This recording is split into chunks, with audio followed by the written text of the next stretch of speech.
Hello everyone and welcome. I'm Sarah Liz, and today we're going to stretch our supplies using the Spellbinders large die of the month for July 2023. This thing is so amazing. Please check out the clubs this month. The small die of the month is the layered poinsettia, and I will leave a picture of that here. And you can get the large die and small die of the month in a combo for $35 and free shipping. This large die is $27.50 on its own. We're going to make three very different cards, and we're not even going to use all the pieces. It's so good. We're also going to bring in this 3D embossing folder from July of 2023 that is absolutely gorgeous, and the Essential Modern Ovals.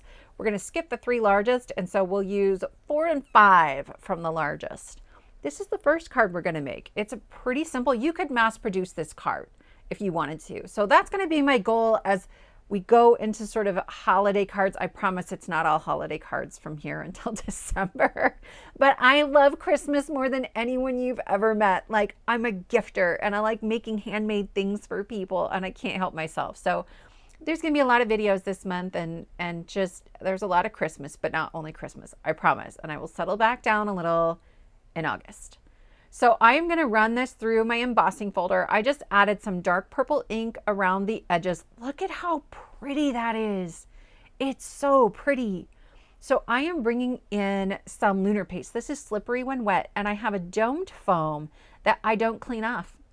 Like, I just let the paste kind of dry in there, and I find that that works better for the technique we're about to do. So I have a little bit on some scrap cardstock, and when I put my foam in there, I'm trying to remove as much of that paste as I possibly can. And so then very lightly, very lightly, I am going over the embossing folder. When I use a new foam or a foam that I've rinsed out, what I find is that I end up with more of that paste down in the valleys of my embossed panel, and I didn't want that. I didn't want that. When you're looking at lunar paste, there are two golds. We have slippery when wet, which is what we're using, and gold rush that is more like a vintage gold. I have both. I love both, but I just liked this color combo for the sort of blackberry cardstock that we're using. And then I'm going to shellac this puppy down. I'm using my Beacon 3-in-1. It's a solvent-based adhesive, so I can use lots and lots of it without making the cardstock wet or warping it at all. And I'm going to just add that to my background. Then I have cut this oval. I love this. It's different, right? It's narrower than it is tall. These actually fit fairly well on like a mini slim. I'm thinking about it. We're going to probably bring that in at some point coming up here. So we're going to layer our focal images on there. And I've cut 2 of these joys. They're very dainty. So I added little dots of my Barely Art glue, and I'm just going to tap that off on the back of my hand so I don't have glue oozing out everywhere. It would have worked perfectly, except that my tweezers are the ones I only use for glue, and they were full of glue. So if you see me cleaning things off, that's what happened. I've cut 2 of this large holly branch, and I'm going to add 1 to the top of my card and 1 to the bottom of my card, or my oval, I should say. And I am just, again, tapping particularly that stem at the end. I'm tapping that off on the back of my hand so I don't have a whole bunch of glue oozing out. There is a separate die then that will cut out all the berries, but it's also cutting out like the buttons for the gingerbread man. I'm sure that there's intention here that some of them are berries and some of them are gingerbread buttons, but I wasn't really paying attention to that. Aside from when I go to put the gingerbread man together, I try not to use the ones that have holes in them that are a little more berry-like. I just kind of mixed and matched. I don't care, right? When I sat down to play with this, I was so excited. Like, there was a squee of delight when I opened this package and saw what I had. I cut everything a whole bunch of times from all the colors of cardstock. I will be using this die set for so many Christmas cards this year. But I knew that even though I'm starting in July, I was going to have to be thoughtful in what I'm making. I can't make crazy elaborate cards for everybody. It's not going to work. I don't have time for that. So this one, I think the whole thing took me 15 minutes to put together. And that's okay. I'm okay with that. And I didn't have to do any coloring, which takes me a million years. And once I have the design down, like you could switch this up. The process is the same. Pick a different embossing folder, do that inking, and then use a little bit of paste to kind of add the highlights onto the embossed panel, right? Create a focal point. Maybe it's the modern embossed oval. Maybe you're using the hexy gems or something. But there, even if all you use is this large die of the month, there are so many options. It's bananas to me how much is packed into this set. Okay, so I've added some thin foam tape. It's just 1 millimeter. I don't want this to be super bulky. I want to be able to mail it well, but it helps with all that embossing. And then I added some wet glue just to give me a little wiggle time to make sure that I get it centered. And that will finish up card number 1. So we're going to use a similar idea, but end up with a completely different feel. Okay, so I am going to start by assembling some of the other die cuts that are available in this set. This candy cane is an absolute gem. Sometimes you get die cut candy canes and it's like die cutting an outline around the candy cane so that you don't have to piece all these little bits in there one at a time. But I don't like the look of that very much. So I absolutely love this one. And this is a sizable candy cane. This is about 2.5 inches tall and about 1 inch wide. The idea, it's called Stocking Full of Joy, right? That's the name of the set. The idea is that all of these things can kind of be poking out of the stocking, but they can be used on their own. It's going to be card 3 before we even get the stocking out, which is bananas. But look at that. Look at that. Okay, here's my gnome beard, and there's a little spot on there that tells you exactly where to put the nose. There's a die that cuts out pieces for the gingerbread person and for the gnome at the same time. So I cut that all out of white, and I'm just gonna marker this in because I don't have like a skin colored cardstock. Actually, I think I do, but I don't know where it is. So this was easier. And I'm gonna put that nose right on the spot that has the indentation, and then you just tuck it in the hat. That's it. That's it. It's so easy to put this guy together. I tucked the tip of my glue bottle in the back to glue that together. And then I am just checking to make sure there's not glue. I use my pokey tool a lot for that, the super, super sharp one. When I went to put the mittens on, just a heads up on this, the part of the mitten that hits the sleeve has like a little curve into the mitten. And so I turned those around a bunch of times before I figured that out. It's okay, we got there. I put together 2 gnomes before I figured out that actually these hands are intended to face down, like he's holding on to the edge of the stocking. We'll do that on the second one. But here I was like, you know what? We're gonna keep it that way. I love this like, yay, hooray, gnome, like he's celebrating and he's as excited as I am. There's a little sort of piece that goes across his hat. I thought about leaving it off, actually. I don't think that you need it, but in the end I was like, let's just put it on there. Let's just see what happens. And I like how it ended up. So here's my little gnome. I have my stocking. I haven't even been talking to you. My hot tip. So as I'm cutting out these teeny tiny little pieces, number 1, Spellbinders kind of groups them together. So like all those stripes on the candy cane were in the same die. And then I have all these pieces from the gingerbread man and the gnome. I have stuck a piece, just a scrap of watercolor cardstock behind it. What happens is that all these little pieces from the die kind of stick into the watercolor cardstock. You can see it really well here with the red dots, but it kind of looks from the back like it cut all the way through the watercolor cardstock, but it holds together enough that all my little pieces are kind of stuck in place. I wasn't poking them all out into a pile from my dies. This was so slick. I mean, they're moving around a little bit, but it's still a lot easier than if they had all stuck inside the die or if I was just working from a pile. So maybe try that. Okay, so I have 2 ovals. One is larger than the other. So you can see this one I cut from the center of this very, very light gray cardstock. And it's just the other piece from card number 1. And then the darker gray is a slightly smaller oval. I ran this light pink A2 piece through that same embossing folder, and then I'm going to highlight it. Instead of with that slippery when wet, I'm going to use some white pigment ink here. I keep 2 white pigment ink pads on hand. This one I keep kind of dry for techniques like this. If that pad were super juicy, it would be everywhere. It'd be a mess. This probably would have dried on its own, but I heat set it just to be sure. I don't actually need this entire panel. I just want to layer that oval behind the other one. And so I wasn't even sure if that was centered. It ends up that it is, but if it hadn't been, I would trim around the top or the bottom or whatever. I just wanted more contrast between my ovals and that light pink cardstock in the back.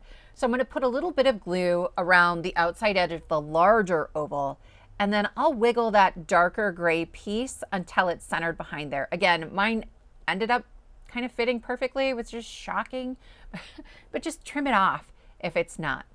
So I'm going to add my embossed panel onto my A2 card base. Again, we're shellacking it on with that Beacon 3-in-1 just to make sure it's not going anywhere.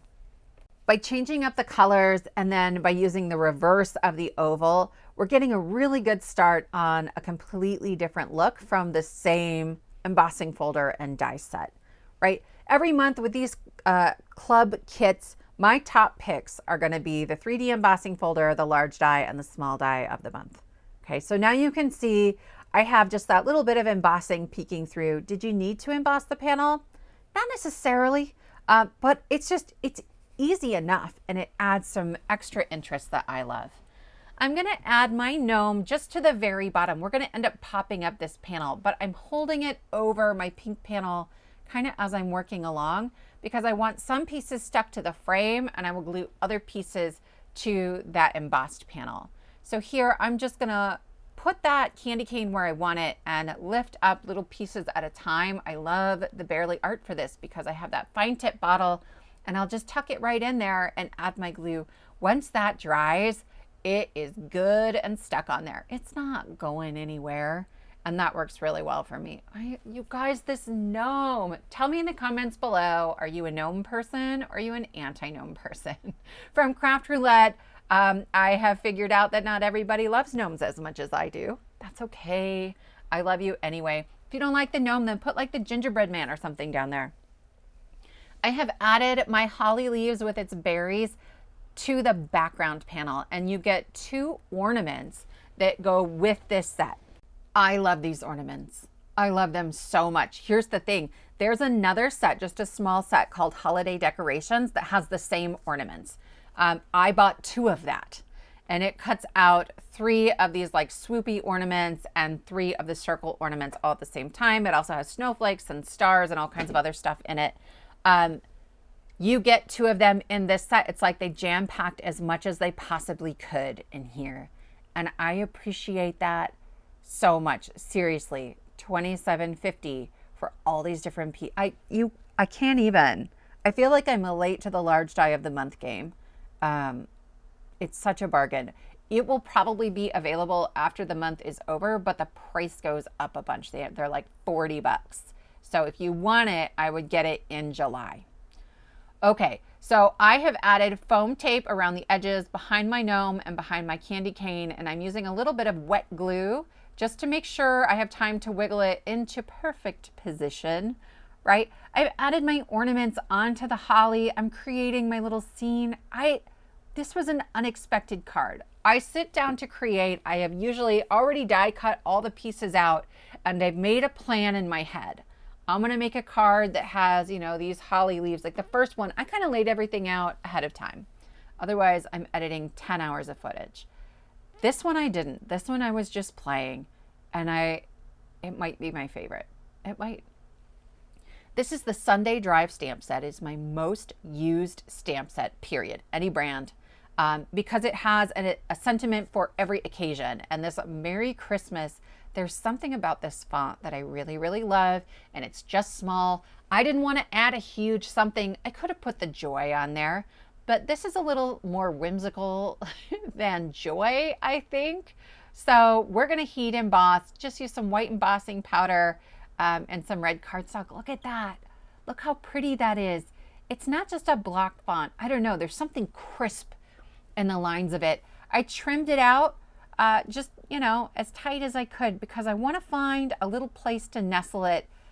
I played around actually for a really long time trying to figure this out. You're going to see me add 2 pieces of foam here, but that's only because this is 1mm foam. It's really, really thin. I just wanted it to sit flush with that panel. So half of it is going to go onto the embossed portion of my card and half of it is on sort of the light gray cardstock. So I'll add glue to the whole thing so I can wiggle and make sure it's straight. And that finishes up card number 2. Oh, I love it so much. And then there's this guy.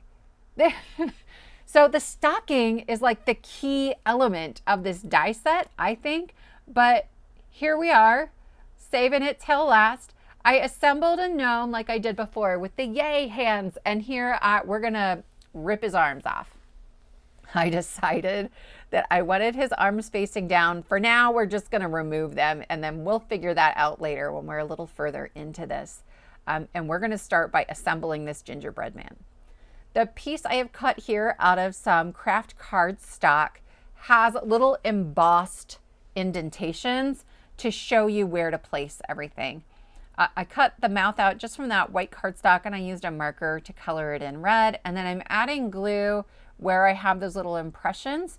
And I'm going to pick out these little pieces of the frosting. They overhang the gingerbread man. It took me a minute as I'm kind of assembling everything. I was like, is that the right piece? Does that fit? They're just a little longer than they need to be. It gives you wiggle room. I'm fine like that. You could leave them there. When I decorate cookies, there's frosting everywhere. But I am going to trim off the excess here in just a minute. And that's, you know, I don't know. Maybe I would have left it if I did it again. Then we are going to add sort of the buttons and the eyes on here. Again, all of the berries and the buttons for this gingerbread man cut out together. And so I just picked the ones that don't have like a little hole in them and we'll add those. I would love to know your opinion. When I go to add the eyes, I'm just going to add little white circles. That's how it is kind of on the packaging. I thought about adding little black dots in the eyes, but I didn't want to mess it up once I'd put them all together. So does he need black dots? Does he not need black dots? I don't know. So with this card, this is going to one of my kids. In our house, we have a lot of traditions and I've really tried to cut back on the number of like physical things that we're giving them because we end up with too much junk in the house. So we're going to make an interactive stocking where we have a little slip that removes from the inside. And maybe I will write a note that says you get 1 hour of free screen time. Or maybe it's a trip to the park or a trip to putt-putt or something like that. But my kids are 5 and 8 and they've got birthdays that are kind of near Christmas. And just by the time Christmas is over, all our family's in town. They get gifts from everybody. It's too much. It's too much. And so I make a slew of handmade somethings every year that are really creative ways to give an activity to my children. So I have glued my stocking together. It goes together really, really easily. I will say that top piece of the stocking, I kind of lined it up on one edge of it. You don't do that. It's supposed to center on it. So it overhangs a little bit either side. I think it looks fine. I was not persuaded to redo it, you know, whatever. And then we're going to make a background using the holly leaves. So we have this large holly leaf that's kind of all on its own. And I glued a couple down. And then some of these, I've added some double-sided adhesive from scrapbook.com. It's a 2-inch roll that is pretty affordable. A lot of times, for a long time, I just shied away from double-sided adhesive because I would buy it and then I wouldn't use it because I knew how expensive it was. But this stuff, it's so much more affordable that I was like, well, let's give it a go. In the end, I'm not sure it's any faster than using glue, if I'm honest. But I gave it a try. There's the one large holly leaf and then there's 2 sort of medium holly leaves that are all on their own. But I want to be able to fill in with some smaller ones. So I'm taking this sort of bundle, right, the larger branch of holly, and I'm clipping off just the leaves. There's one on there that really is attached to a berry and doesn't clip off very well, but the rest of them, you can make really, really good use out of that. I keep bringing in my stocking to kind of see like what's being covered up, where do I feel like I have holes. I'm trying to make sure I have leaves that are extending off of the edge of our background, right? That's the thing that really makes this look like a scene. Otherwise, I don't know, I think it gets weird if none of them hang off the edge. Next, we're gonna double up the arms for our gnome, and then we're gonna get distracted and do something else before we finish him. But he was just sitting there and I kept thinking, don't forget to do this. So I'm adding just the arm piece, not the mittens, but just the arm. I'll double that up. It got a little thin when I ripped it off anyway, so it needs that extra strength. So here I have my stocking, and then this cardstock piece is 1 1/4 inch wide. And then you can just play around and kind of figure out how tall do you need that. And I'm using some 1/8 inch strips. I'll link to the tape I'm using below. They say they're 1/8 of an inch. I get this from Amazon, but it's actually a little bit thinner than that. Is this my favorite thin adhesive? No, but it has its uses every now and then when I need something that's extra thin. So I'm holding that white strip of cardstock on there just to sort of make that initial pocket. And then I used the same foam adhesive to fill in the rest of that boot to give it some strength. And I will hold this in my hand and try to create like a well of my fingers to make sure when I lay the top stocking piece on it, that it fits well. I didn't just add foam and put it straight on my card because it would have had a bunch of catch points on those holly leaves. So that's why I added the second stocking piece.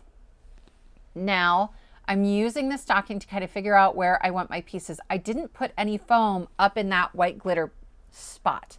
Okay, and that's going to make it easier, give me more wiggle room as I'm putting all these pieces together. When I add the arms, they're going really like right under the hat. When I added the arms going the other direction, again, they were right under the hat. So same spot either way, but this guy's going to need a little bit of foam because I want the hands of the gnome to hang over the edge of the stocking, where like the gingerbread man, I just glued straight onto my little cardstock strip and he will tuck inside the stocking.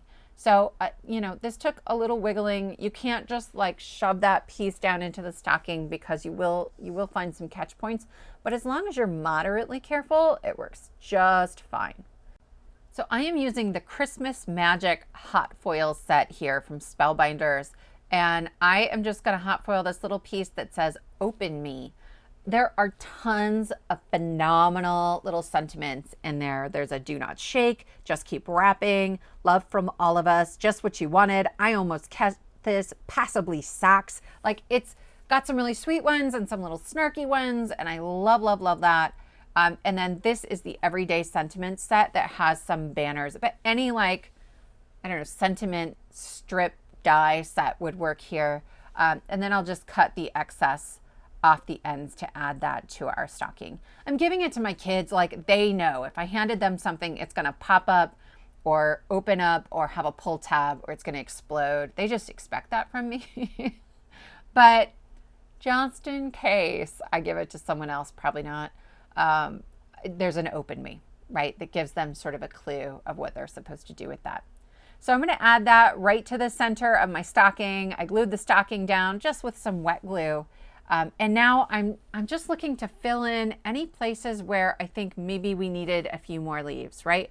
I didn't want to overdo, but at this point in the card, it's like, if you're going to do all that work, you better do it right. That's what I tell myself anytime there's like, do I really want to take the time to do this? Yeah, I mean, if I've already put some time into it, this one took the longest, obviously. Anytime there's an interactive something, for me, it takes the longest because I probably die cut everything out of just some white cardstock to make sure it would work first. But you know, they're for my kids. This is the special something I do for Christmas for my kids. And sometimes I do this, you know, for my sister's kids too. So I hope you like interactive cards like this. I've got tons and tons of ideas coming up of different gift card holders and things like that. If there's particular kinds of Christmas cards or Christmas projects that you would like to see, please let me know in the comments below. I've got tons of inspiration for Christmas in July and some not Christmas in July. I'll be sure to include some end of summer and then moving into fall. I love fall cards, but Let me know. I want to make things that are helpful for you. I appreciate you spending this time with me. Please give this a thumbs up, consider subscribing, and I will see you next time.